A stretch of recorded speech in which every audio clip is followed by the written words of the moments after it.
اسعد الله اوقاتكم. معكم هادي شجر الاحجار الكريمي، واليوم اول جوله لنا كمدربين الدوره الخامسه للاحجار الكريمي. والشط هون منطقه راس شمره غني بالاحجار الكريمي، اسم الكريمي مثل العقيق، مثل العقيق، مثل الجاسبر، مثل هي العقيقه ما شاء الله، عقيقه بيضاء رائعه جدا. تمام. الجاسبر مثل العقيق السليماني، مثل النومي، نسبة قليلة بس من النومي. كلها أحجار كريمة كلها قيمتها بالسوق.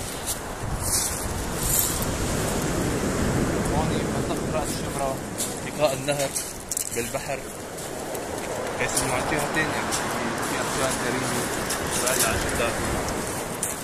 جاسبر محمر، عقيق محمر، عقيق الشفاف، عقيق الأبيض الثلجي،